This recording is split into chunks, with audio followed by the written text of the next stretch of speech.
I'm going to do a bit of housekeeping, guys. And for now, I will limit it to 2 minutes for now, because we're still having a few requests coming through. Koma Magneto.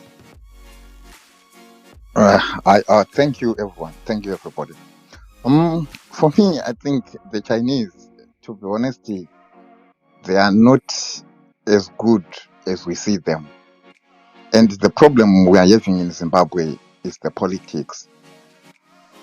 We are taking the relevant people who are supposed to be negotiating these deals.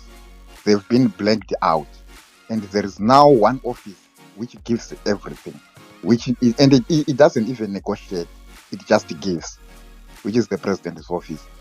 I remember when ED was in Victoria Falls with some Chinese, he said to them, just point me any piece of land you want and I'll give it to you. What does that mean? It means Emma has been thrown out. The rural district councils and town councils, they've all been thrown out. Whoever is responsible for the checking whether these Chinese the business they want to do at that particular piece of land is suitable for that has been thrown out. So what's left is for the Chinese just to say, I want that piece of land and I'm going to mine. And they did that exactly. They pointed Wange National Park. They said there is coal in there. We want to mine coal. But Emma and like locals, they came in and said, no, you cannot mine in Minister of Tourism. They said you cannot mine within Wange National Park because we've got animals. We have known for years that we've got coal in there, but we didn't mine because we value our animals more than coal. What did they do, the Chinese? They traveled overnight to that one office and they came back the following day with a letter saying carry on with mine. That's where our problem is. That's exactly where I know. I can give an example. In South Africa, they wanted to change their train system. Their trains, they wanted to modernize their trains. They wanted to bring in new trains. They put out a tender, but that tender had a condition that whoever is going to win this tender, the trains must be manufactured in South Africa. And Alstom got the tender, and they are manufacturing those trains in South Africa. And the old trains South Africa didn't want, they only repainted them. Those old trains which were repainted, they were sold to Zimbabwe. And they came to Zimbabwe. The president went to Bulawayo to commission them, but they cannot use them in Zimbabwe because the gauge is different. And that's a story for another day. That's because we didn't have, when NRZ or whoever went to negotiate that deal, because it came from somewhere within the president's office, no one with the capabilities or technical know-how went there to check, is this the right thing for us? Is the politics in our country? That's the problem. And I'm hearing people saying Chinese investors and all. If you see wherever they go, Chinese, they live in shipping containers. They are different from like yesteryear where we have like Anglo-American mines like Rio Tinto and all that. If you go at mines which were owned by those companies, we've got F4 Flats, Mangura, Kamativ. They were putting infrastructure in place. What's the rush with the Chinese? All they bring is the equipment to mine. The rest, they don't care. And who is responsible for that? If ever the responsible authority tells them to say, no, you guys, you cannot do this, they go to that one office. I'm happy Honorable Chasi is here. A very good example is Mazowe.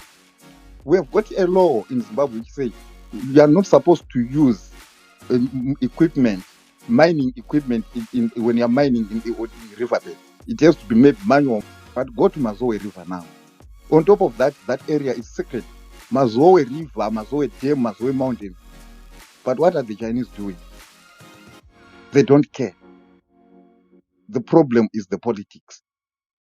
Because those people, they are given some powers which they say, oh, this is it. And when the Chinese come, all they think is to loot. I'm hearing a lot of people who have been told a lie that Zimbabwe has got no capacity to process some of the minerals. No. Zimbabwe has been processing chrome for years. We had Zimasco and Kwekwe. The Zimbabwe had even a football team called Chrome Stars. Chrome Stars footballers, they were part-time chrome smelters.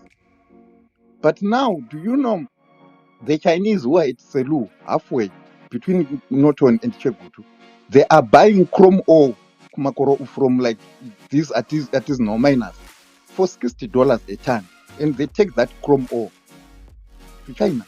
It's not being processed in Zimbabwe. When the Chinese came in with the idea of mining chrome, why didn't the government sit down with them and say, guys, you know what? We want to revive Zimasco.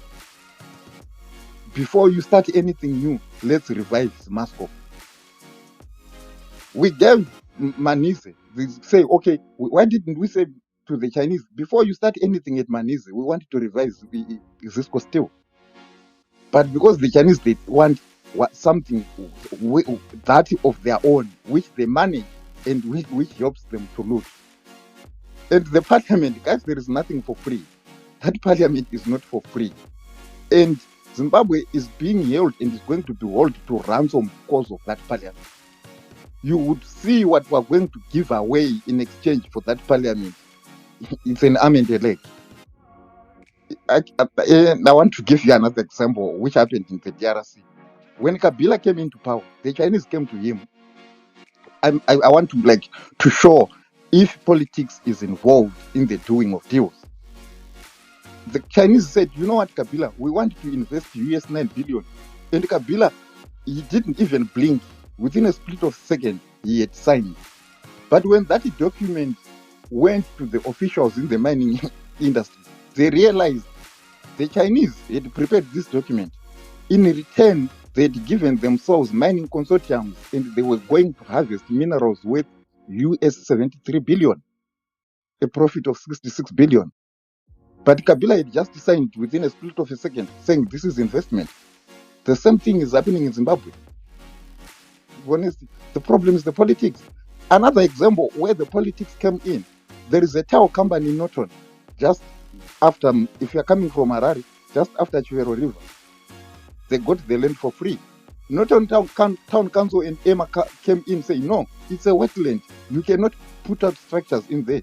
But because the order came from the top, those Chinese, right now, if you go to Darwendale, sometimes you get fish dying because their effluent from that tower company is going straight into Chiwero River, and the Chiwero River is flowing straight into Darwendale River. It's because of the politics. Long chain. We were born and we grew up, we knew that place between Belvedere and National Sports Stadium is a wetland. And even trees were being planted there. But who gave them the permission to build there? It's the politics, which is overriding now the council became powerless. They couldn't say anything because it came from the top. Another example, Botswana right now, they are fighting with bears.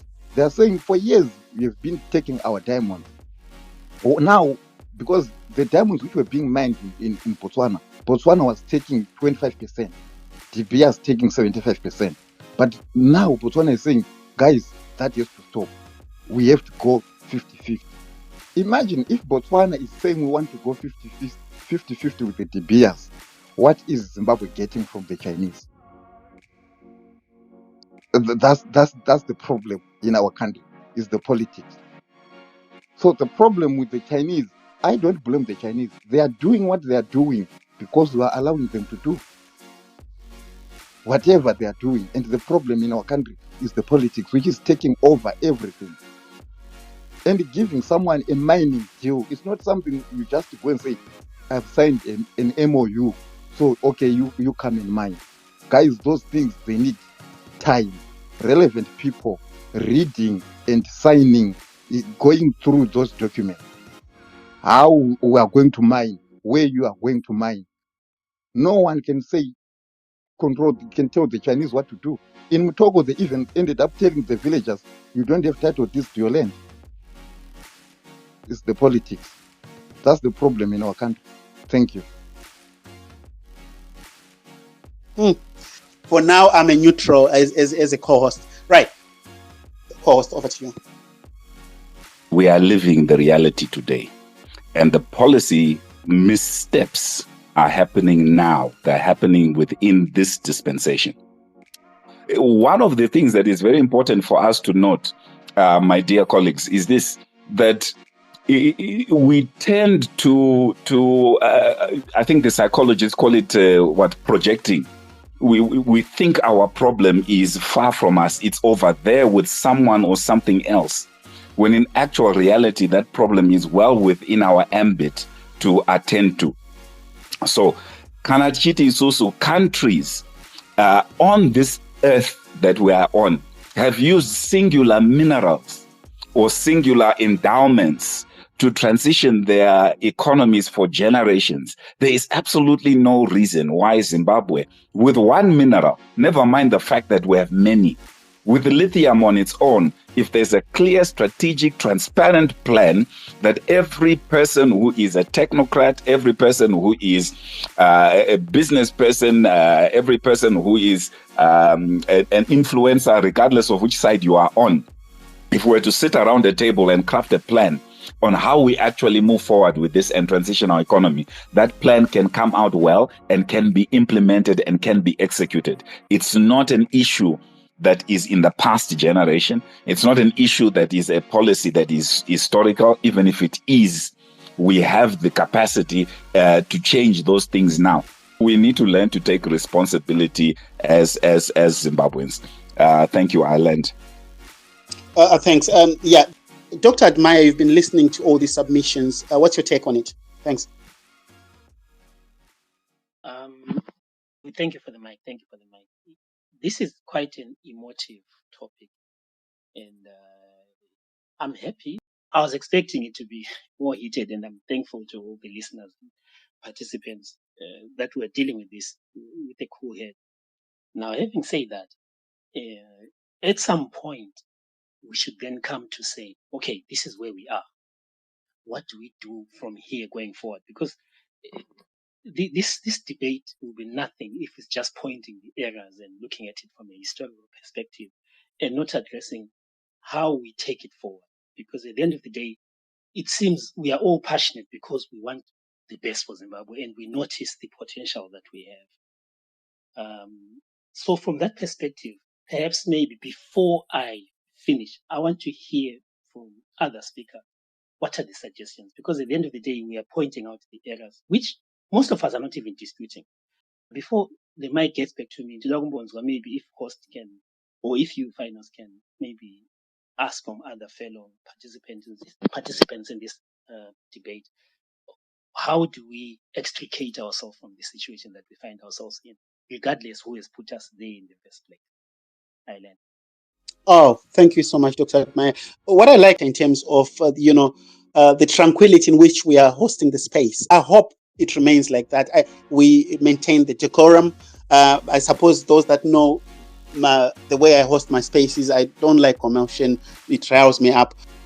Before I do housekeeping, I just wanted to bring to the attention of my co-host, because I want you to speak on the MOUs, because I think a lot of people don't understand what the Memorandum of Understanding means. Mega deals have been signed. If you could also expand on that, right. Co-host, before you come in, this is going to be for Dr. Admire. Just keep that in mind, Dr. Admire. Our own ministers or legislators being partners within these consortiums that come to Zimbabwe, then complicit with the Chinese, as far as I'm concerned. And we need to put tax credits and rehabilitation taxes and fees. So I want you to think through that. Then when you come in, then we can cover that. Co-host, go ahead. 100% host, and I think the bottom line is, and I hate to have to use some of the words of Donald Trump as an example, is simply that we are poor deal makers. So the current people that are negotiating these deals are very poor at making deals that are beneficial, not only to the direct participants in the consortiums, but more importantly, to the progress from a national perspective and the benefit to the communities at large. And if they were good at that, And coming to the question that my colleague co-host asked me to attend to, which is the MOUs, and just doing a simple search on Google will bring about multiple news articles, both reported in China as well as those reported in Zimbabwe. But I just thought I would pick a few that are reported as MOUs. Now, remember, the context of an MOU is just a framework agreement. It basically sets the platform for the more substantive contract to then be put in place. So in an MOU, in a negotiation, what you want to do is you want to generally point out the headlights of the things that you want to agree to. And without being very specific, yet at the same time giving some guidance to the nature of the agreement, you then put in place a memorandum of understanding. And it's particularly that. It's putting to paper those things that we have come to some kind of understanding over, that we will explore together as we articulate the actual contractual agreements that then materialize these broad headlights that are there. Hoodwinked with this idea or understanding that an MOU equates to a mega deal. An MOU just simply equates to a structured platform to discuss these deals. The deals then come out as the contractual executables out underneath that MOU. So we've had many MOUs with China, from Xinhao 2018 with regards to the steel plant, the ICT Pact of 2019 that covered fiber, big data, AI, data centers, the MOU on citrus fruit export to China, the MOU with Tsingshan Dyson on lithium. This one is as early as 2022. In 2012, we did 7 MOUs in one go. So the MOUs are there, and they cover different aspects of the economy and different aspects of projects or ideas that the two governments, the Zimbabwean government and the Chinese government, have agreed to explore. What I would want to perhaps expose is the issue of, that's the MOU that seems to be a very good flowery document.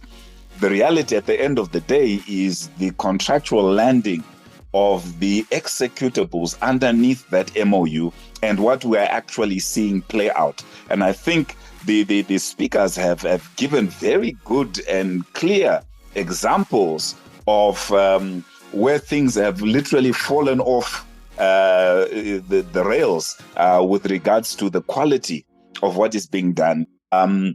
So it seems like there's a serious dichotomy between what is published as the MOU with the nice, lovely, flowery words and contexts, and the reality of what then actually happens on the ground. And whether, because listen, I mean, ICT, this agreement on 2019 on building a fiber backbone, bottom line, there's absolutely no need for any Zimbabwean company to need Chinese technology to put together fiber. We have those skills. We've had those skills for many years, and lots of them have now been lost to other countries who have taken them up because, you know, the economy hasn't been conducive in terms of retaining those skills. So frankly speaking, even when you look at aspects around big data, data analytics, if you go to some of the large universities, even in South Africa, you'd be amazed to find that some of the lecturers, some of the professors, even as far as UK and the US, you'll find that there are Zimbabwean names that are there. So we don't lack the capacity. We don't need for somebody to be teaching us some of these things. The truth of the matter is that we have the ability and the appetite to improve ourselves. What we need is the environment that allows for those people who have the skills to be able to exploit the market, to get value, to get benefit from plying their trade in the market. And it boils down again to MOU is not a big deal. The execution is what we are now seeing and getting feedback on. And I'm yet to hear of a positive one. And please, let's not say the parliament, because yes, it's beautifully built, but somebody brought a very interesting dimension in the context of the priorities of the nation. Was this really something that should have been done? Perhaps, given the fact that we want to bring about a renaissance of Zimbabwe and lithium is our go-to game, maybe we should have used that money to build a smelting or processing plant for lithium. Maybe that would have been a better value. So my colleagues, the reality is that the MOUs are as they are, memorandums of understanding. They don't really speak to the execution itself. I lend my mic.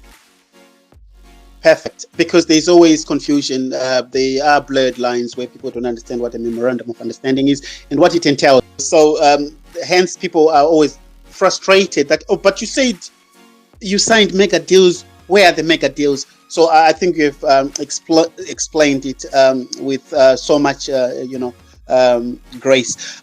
We go to Comrade Dobbs and back to Dr. Admire. Thanks. Yeah, thanks a lot, hosted course.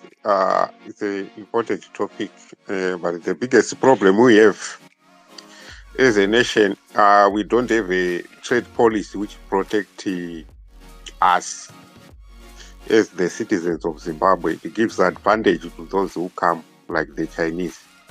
A very good example we can give about the monies and that of our parliament. We need to understand how our parliament was built. To say the human resources were all Chinese. Our engineers were not used there. Yet they are on the street. They are there on the street. And then in return, what did the Chinese get? Probably the parliament is said to cost between 2 to 300 million. And the Chinese end up getting that monies, which is about 150 billion. So are we benefiting anything else? Then we have that monies being developed as a free trade area. The biggest problem with free trade area, they've got tax exemption and other exemption, like the trade union is not supposed to be involved. Now we would see us being paid $4 per day.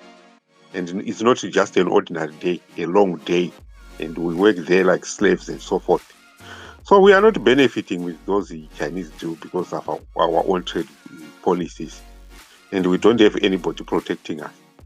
We then go to another example like what happened in Sanda 1, where our youth go there, mine the chrome. After they've mined the chrome, they were not even allowed to sell that chrome. Then put the Chinese to do the mining. And us, we are the owners of the land, owners of the country. We are not doing the mining. Ours becomes illegal. Those with the Chinese becomes legal. That is where the problem is. And because of that, we can give a lots of examples and analyze it from different angles. But really, we'll continue in we won't solve this problem if we are not careful, because the solution now lies with us. But it's continuing in another form. Even protection on communal lands, ancestral land, we don't have it. Anybody can just give it to somebody, and that somebody can tell you that you don't have title deeds. The land which you have, you know your history to say you have been staying there, your grandfather were on that land. But somebody is coming to tell you to say, I'm going to mine here. I'm going to destroy everything. I won't respect anything, culture, or anything to do with a religion. I'm going to destroy it because I have got that letter and you don't have title deeds. We need that protection, which is as similar as a title deed to protect us from our own communal lands, rather than to be just messed up. We can't go there to China to do the same. So we need to understand that to say it's a big problem and it can affect you tomorrow. As long as we are in Zimbabwe, it can affect your relatives in Zimbabwe. Nobody is excluded of these problems. So for that note, I'll end up here. Thanks a lot. Thanks, Muhammad Dobbs. But I need to come back to you quickly. I'll play the devil's advocate here for one good reason. Right. I'm not too sure what the tendering process in Zimbabwe when it comes to deals and concessions. My issue then comes on the economies of scale. Let's assume the president's son has got the money, has got the financial endowment for these tenders. Is he not allowed to tender for these deals or not? What's your take on that? These deals, the Chinese deals are not going through tender. We have honest with what is going through tender or whatever. These Chinese mining deals, they are not going through tender. Okay, I know you skipped the question. That's fine. I'll leave it there. I'll go to my co-host. Co-host, is this a structural problem in governance in Zimbabwe? Where are we heading to? And how can that be fixed? Yeah, personally, I don't think it's structural. You enter large brands, your Amazons, your Microsofts, your Apples, and so forth. They have a corporate ethos that drives their leadership style, that drives their recognition of talent, that drives their acquisition and their development of talent. And that becomes their culture. That becomes the things that build that organization and incubate their next generation of leaders. And I think the real issue is not really predominantly in a legislative structure or in an economic structure. I think it's really about us as Zimbabweans and what it is that are the key fibers of who we are and what we call the set of our values.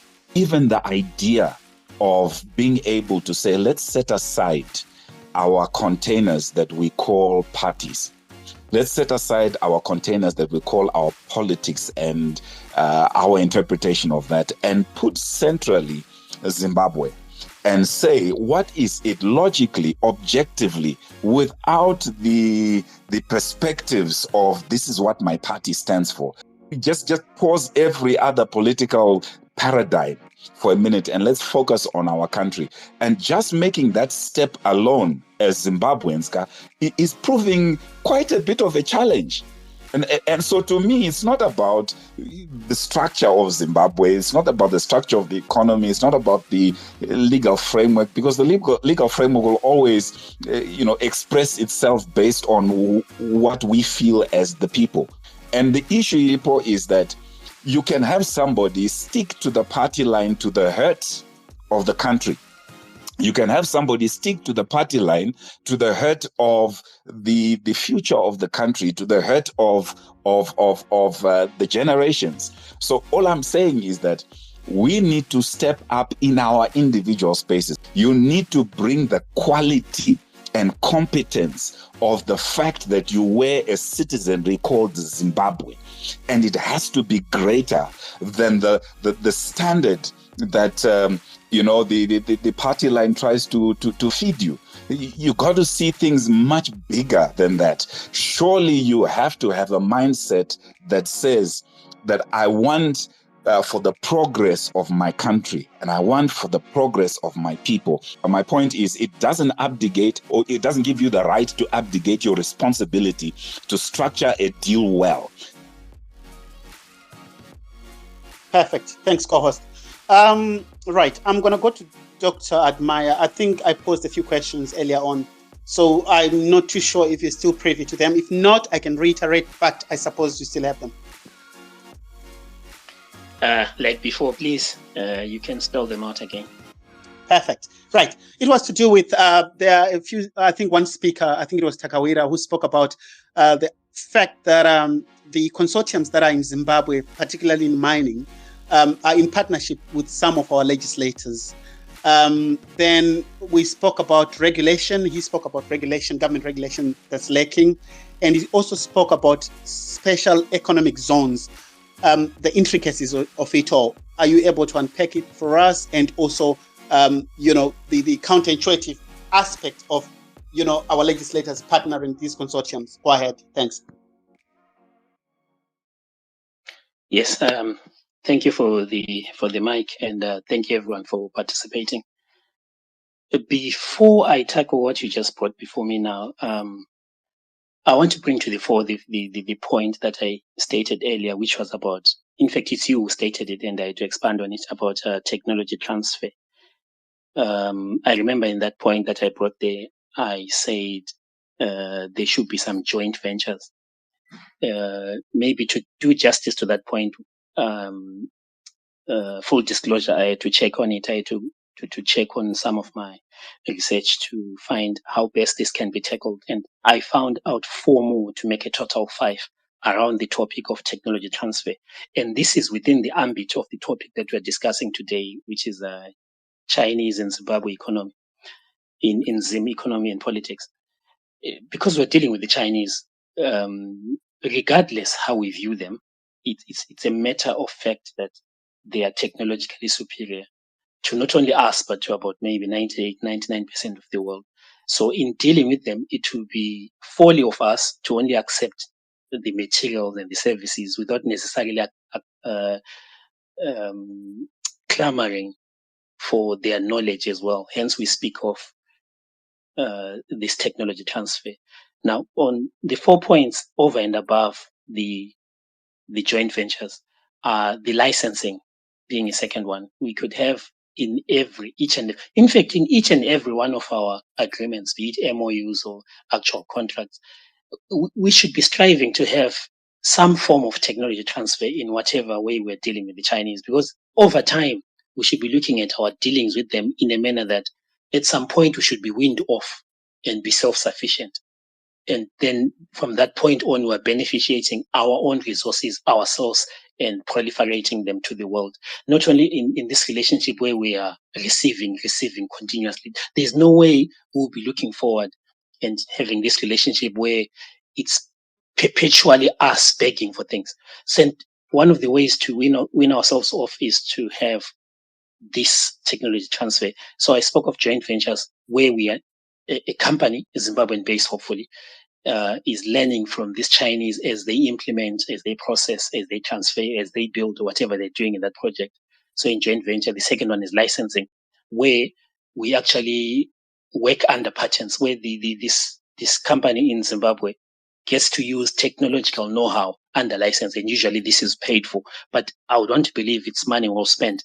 And then the other one, I think I even alluded to it, which was research and development. And I remember the co-host was saying this might take generation, but at some point we should be looking at a situation where we are also trying to stimulate our tertiary institutions to be able to develop. Because at the end of the day, most of the technology we're taking is made and designed for some other purpose other than ours. Like, for instance, I remember in this symposium that I attended, there was talk of that the solar panels are designed for roofs which are flat. And in Zimbabwe, we've got these corrugated roofs. And then the way of mounting it increases the materials that are used there. It might be a small component of the solar panels, but it brings to the fore the idea that panel was not designed for Zimbabwean circumstances. For instance, you get situation where roofs are walked on. You want a roof where you can walk on top of it, or you want a roof which is part of the structure, which is not something that you add on an already laid out structure. So all these will come out if we have our own situation, our own institutions coming up with designs that are Zimbabwe specific. Is it if it's a dusty area, the solar panels are designed maybe for a snowy area, so the emphasis is on limiting ingress of water ingress into the panel. But then maybe the thrust should be towards limiting dust ingress, because this is the situation that we have in Zimbabwe. All that can be covered under maybe a policy that can be introduced that any institution should put aside, be it 5% of their revenue from fees towards some kind of R&D in a given situation. And then from there, this institution can then ask for grants from other specific institutions to aid and fund and finance. The final one should be actually on technology transfer, should be on technical assistance, where we are not tying the transfer of technology towards a development of a specific project, but maybe we're going straight. This is a deal, an MOU structured specifically for that transfer, nothing to do with a project that's on the ground. We're approaching this university or that company or that institution or that country, be it within China or beyond, for a specific need that we have. Like, for instance, I remember last time I was reading somewhere that the Ara Institute of Technology has designed and made defibrillators that can be used to assist people who had COVID at the time and had problem with breathing. To me, it was actually innovative. Of course, some of us shot it down saying they can't work, they can't do this. The idea is there that at some point we should be self-sufficient. Now, having done this and explained on this technology transfer, I'll go to your point. You spoke of, actually, it's me who brought the point of special economic zones. First of all, they are designed to enable ease of doing business and make a favorable environment for whoever is investing in Zimbabwe. So their design is it's not exactly bad, but then we should put measures in place because, like, we can't, for instance, we can't actually accept the fact that anyone in a special economic zone can abrogate their responsibility towards labor laws, because laws by nature are there to protect, to serve, as we all know what laws are there for. To then say we are rescinding these laws and allowing anyone to act anyhow, there is a problem there. But they are not exactly a bad concept because they encourage investment. As for the tax holidays, I have to correct one thing. By the way, I've worked in the Zimbabwe Revenue Authority before. Tax holidays are not necessarily for Chinese companies. They are for everyone. Even you, whoever starts a company, you can actually apply. There's situations where you apply. I think he said 5 years. I don't know. I remember it was 4 years. Maybe it's been improved to 5 years. I'm not too sure. You can get a tax holiday. Anyone can, as long as you meet the conditions, of which now it's been a while since I was in Zimbabwe. The conditions could have moved. So along these agreements, the Chinese obviously do their research and they find that there is this program for tax holidays and they take advantage of it. If they do, we can't then point a finger and say, why are they taking advantage of a situation that we created because we wanted to improve business or to assist newly set up companies to stand? Because there's a research that says about 80 to 90% of newly formed companies fold within the first 2 years of their commencement. So maybe they created this law to encourage and to assist these companies to set up without the yoke of having to bear the burden of tax. So the Chinese, they are taking advantage of a legislation that we've put out. There's nothing wrong in that, which then also drives into the idea that I was bringing earlier in my participations earlier, that we have definitely to deal with the Chinese, knowing that we have to benefit ourselves. We can't be relying on them saying, because they are not our mother, literally. They can't be there to say, okay, Zimbabweans, look, your deal is stupid for you. Your deal doesn't benefit you. If we have chosen to deal with the Chinese, we should understand they're trying to extract as much as they can. Now, that's why it's a deal. That's why it's a negotiation. And this part of negotiation, then maybe I could jump and maybe explain on something that I find odd about Zimbabwe. Dealing with Zimbabwe it's hard. It's next to impossible. I wonder how the Chinese even manage it, because maybe it plays into the idea where someone was saying because it deals with one office, which is one of the highest office, if not the highest office in the land. If you want to do a deal in Zimbabwe, do you know how many hoops you have to jump through? One deal can involve the Minister of Foreign Affairs, can involve the Zimbabwe Investment Authority, ZIA, which is now ZIDA, can involve Zimbabwe Tourism Authority. Let's say you want to set up a hotel. It will involve ZIDA, it will involve Zimbabwe Tourism Authority, it will involve Parks and Wildlife, it will involve Zimbabwe Mining Development Corporation. In fact, if it's in a rural area, it will involve even the Agriculture and Rural Development Authority, ADA, which is not a ministry, but it's a big institution within the government. Zimbabwe National Chamber of Commerce, the Confederation of Zimbabwe Industries, the Reserve Bank at times, because obviously there's forex involved in making an investment, especially if you're based outside. The Zimbabwe Revenue Authority, which I alluded to earlier, it might even involve other institutions that are not necessarily aligned with doing business, like the Civil Aviation Authority of Zimbabwe. I forget their new name now. The Zinara as well can come in. Imagine how many offices you have to walk through. That's why the Chinese, I'm not saying I'm actually, I'm playing the devil's advocate here. I understand why the Chinese would always be going and knocking at the president's office, because we have set up our administration in such a way that for someone to get something done, they have to jump through so many hoops. The bureaucracy is just silly. So this is me saying the administration is haphazard and everywhere to a point where it's impossible. Someone just decides to want to have a central office. And if I'm a Chinese... Doctor, sorry, just to cut you off. So that becomes a structural problem then? Precisely. If I'm a Chinese and I want something done, you can't fault me for always going to the president's office. You can't fault me because there's no way I'd want to go to 7 other offices, one taking 2 weeks with each decision. I'm talking a full 3 months for something to be altered, to be changed, to get a permit. Oh, by the way, I forget Environmental Management Agency in that list that I mentioned earlier. So we should change our administration to be suitable. First of all, it's not only suitable for the investor, but also suitable for us, because within all those offices that are dealing with one matter, there is a chance that some things might be omitted. One speaker spoke of the gauge. We bought railway coaches that are not our gauge. I don't know if many people know what a gauge is. The gauge is just the size of the railway lines. Their girth in between. The wheels maybe are too wide or too narrow that they can't fit. The South African gauge is not the same as the Zimbabwean gauge. That's what they meant. So we bought something that is not suit for purpose for Zimbabwean needs. But it's because there's so many offices dealing with one thing or the other. One office might think someone else has looked at this. If it's being brought to my office, obviously it means someone is satisfied with something. But then that's an error of omission. It's because the setup that we have has brought us to a situation that we are at present. So yes, we can point fingers at the Chinese. The Chinese are willing and able to deal with us because there's so many that they need from us. Not only the Chinese, the whole world. In fact, if the speaker can allow me, I can even run through some of the things I was looking at as other people were speaking about Zimbabwe. Like Zimbabwe right now has got the largest diamond field by far. Alluvial. We've got 35% of the world's known alluvial field of diamond right now. In the world, 35%, imagine 1/3, the whole globe. We're talking just a small area is in Manikan. And we have the second largest chrome and platinum reserves in the world. We're speaking of lithium right now. We are the 5th largest producer.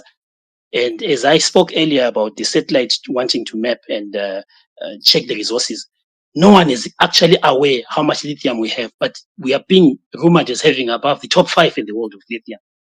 And of course, all these new tech and gadgets that are coming in, I know there are people who are speaking of IT, which is not my field, but they can support me in the fact that none of that tech can come to life without the rare earth minerals, the scandium, yttrium, lanthanum, cerium, and many other rare earth. And China is one of the leading ones in that. That's why they're not exporting from Zim, and that's why no one speaks much of them, because China doesn't need them from us. But it doesn't necessarily follow that if China doesn't need them from us, the world is starving for this. We should be opening a market because we are equally as good, if not better than China in terms of these rare earth minerals.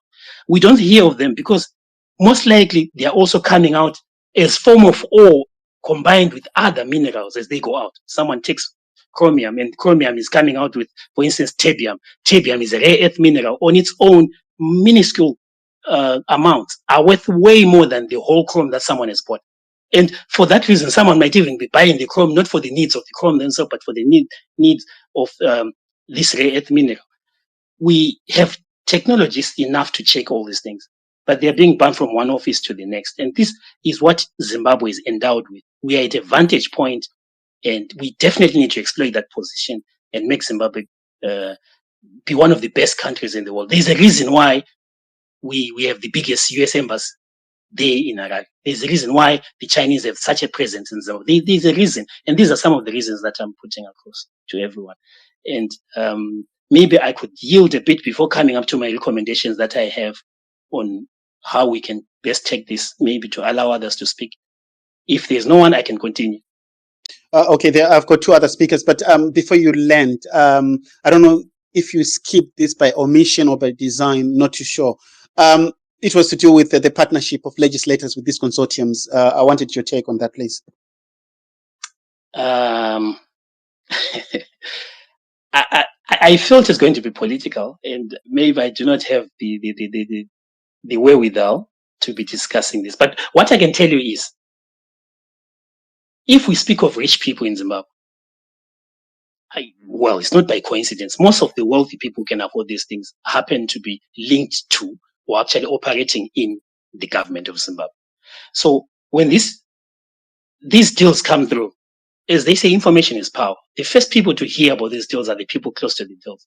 If it's right or wrong for them to be participating, which could, in our finance world, we call insider trading. If it's right for them to be doing this insider trading, it's another matter for another debate altogether.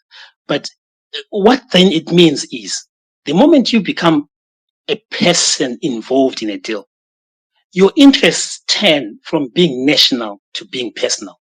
And the turning of interest necessarily, it follows that you might be not as diligent on checking on national matters because you are concentrating on checking on personal matters.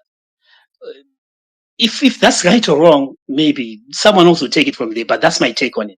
That's why you see a doctor will not operate on someone they know, or a lawyer will recuse themselves from a case of someone they know, because they're trying to remove the element of objectivity and professionalism in a situation where I've got personal interest.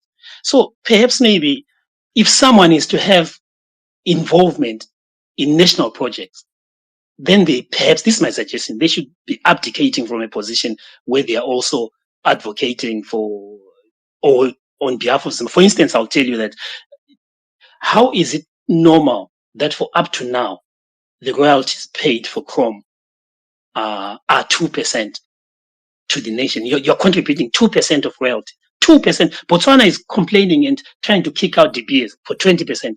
But up to last year's budget, which increased it, by the way, to only 5%. It's not even gone far. Our minister increased our royalties in Chrome from 2.5 to 5%. It's still a minuscule. But then you understand, they are functionaries within the government who are involved in mining Chrome. Is it not going against his own personal needs if he's to increase it to 20%? Because it means that 20% is coming from his pocket because he's part of the consortium that's mining Chrome. So if he needs to keep more money in his pocket, then he needs to keep the regime of royalty payments at 2.5%. If that's right or wrong, that's why I'm saying I'm not too sure. Is it a capitalist regime we're taking? Is it a socialist? We're not taking it further than that. Where are we as a nation? But this is just my take, and I'm just mulling the ideas as I'm discussing with you here. Yeah, thanks for being diplomatic, because I don't want you to have issues when you get back to Harare. Right. Thank you so much, Doc. Bento, go ahead. Thanks, Finals. Thanks, Herbert. Thanks. Hello, everyone. Yeah, my presentation is not very logical, but I'll keep it simple. Chinese in Zimbabwean Economy and Politics, case of blessing. Obviously, as things stand, I'll conclude by saying it's a blessing, because our economy has been suffocating, since 1980. We've been losing a lot of investments due to various reasons, which I'm not going into. But, this escalation of loss of investments took place during ESAP and after the land reform. The Chinese are the biggest investors today. They are like what Europeans used to be during slave trade, pre-colonial and colonial period. The people who were moving a lot of money, especially in places where modernity hadn't been introduced. The Chinese are investing in our infrastructure, production sector, communications, power, landing ports like the RGM International Airport. And these assets, we own them as black Zimbabweans. Unlike the Rhodesians, whatever they were investing in were theirs. So we take pride of these assets, which the Chinese are helping us to create. We have got Tichkan, a company quoted on the Nasdaq, which is creating one of the biggest iron and steel company. These investments are creating economic growth. Zimbabwe's GDP last year was 28 billion, higher than Zambia, higher than Mozambique, higher than Botswana, higher than most of these countries in our region. It's because of the Chinese money. Because the other money went away and the Chinese money started coming. As Zimbabweans, instead of crying, we should leverage on Chinese investments. They did it when the Western world came to their world. Remember, they came to China basically because the labor costs were very, very low. and their workers were being exploited. I'm not encouraging workers to be exploited, but I'm saying China's boom is also leveraged on low wages during that time, and China's economy was based on exports till they realized that for them to create a sustainable economic, a sustainable economy, they needed also to boost their domestic demand. And the Chinese, what they did is, with all this investment, they were levying these investors, and they strengthened their. Because Chinese are communist somehow, they strengthened their government-owned companies, which started, making tentacles on the globe, investing as well. And China has also produced billionaires, like the guy who owns the Namize company, and this other guy, Pai, at the Zulu Lithium, who's gonna build a battery factory making company in Mutoko. These are the results of China accepting Western investments, and they leveraged on. Instead of crying, we should leverage on these things. So, the last speaker spoke about people not coming up with solutions but crying. And the other speaker spoke about what I always speak, that minerals which are in situ are dead assets. But you hear people saying, minerals. Before colonialism, our forefathers only mined gold, iron, and copper. The rest, these 60 minerals we have, maybe they're up to 100, I don't know. We're just assets which are there. We need someone to bring the money, and we have to leverage. I wrote an article. I spoke about mineral claims, which people with claims can use these claims to go into another business. And I hear now that is some young people have got claims of lithium which are like worth 250,000. They can't mine it, they can get their 250,000 and start another business. So as Zimbabweans, we should leverage on this kind of investment. This is a one thing. It will never happen again. The Chinese will come, the economy will go down, and they will forget about investing in the world, and we might not, would have lost an opportunity. I will say, in conclusion, at this juncture, we really needed the Chinese. Otherwise, the Zimbabwean economy would have collapsed. Yeah, at this juncture. But it's up to us now to take advantage and leverage on Chinese investments. I learned.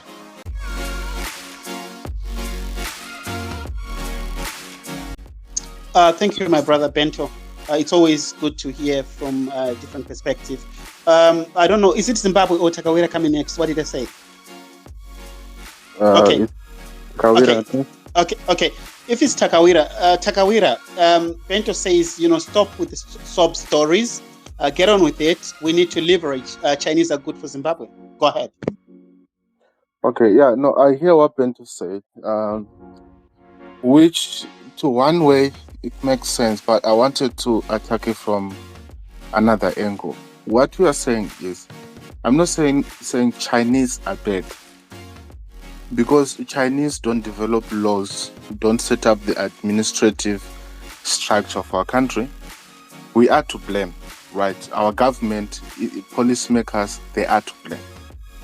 You understand? That goes without saying. We don't have policies in place. Minerals, you mentioned minerals that are in the ground. They've got no value. I don't think it's entirely correct. Yes, they need to be mined, but that's our capital there. That's our capital as a nation. That's like the intrinsic value. Yeah, that we need to leverage on that, because we don't just have to have them mined for nothing. Imagine if they get mined and we benefit nothing, we've lost. We don't have the mineral, and it has been mined, but we've benefited nothing. It's very important. We're not crying. This platform, it's a discussion, sharing ideas. Look, these people are coming to mine, but they're leaving nothing.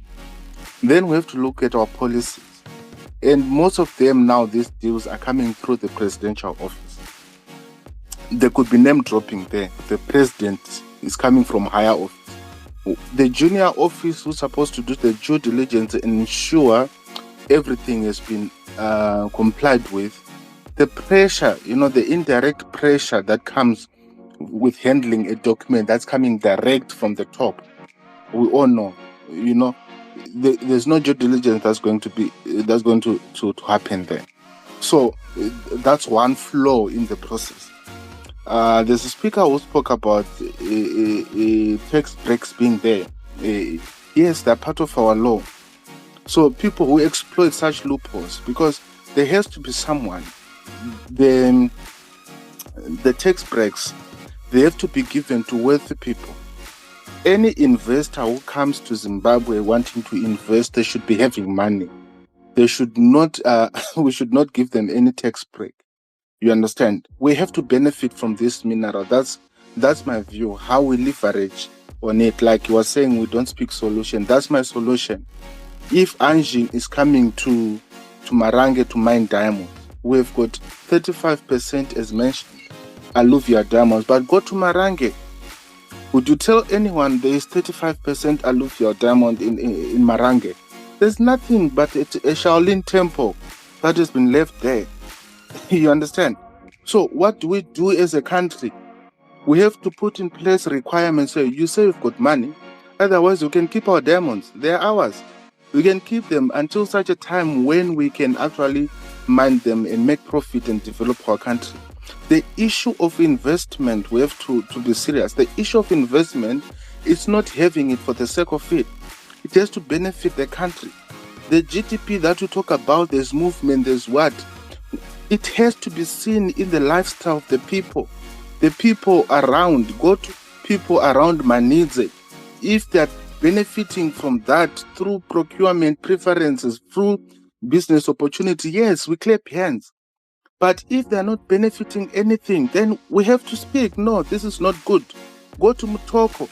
They are left with toxic dust. That's the only thing that they have left in their mining, in the mining of the granite. So we need to have policy. One, the presidents should not interfere in the handling, because in them interfering or expediting things, they actually put pressure and ensure that no law is followed.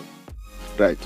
We have to have, maybe the government will set up a separate department that deals with these investments, that has got the power to approve, but with a clear policy framework. Let's tax these companies and develop our economy. That's how we leverage. At the moment, we're being taken advantage of. Is it the Chinese fault? No, because we're just getting sweets. There's no development. Thank you. Takawira, thanks a lot. Yes.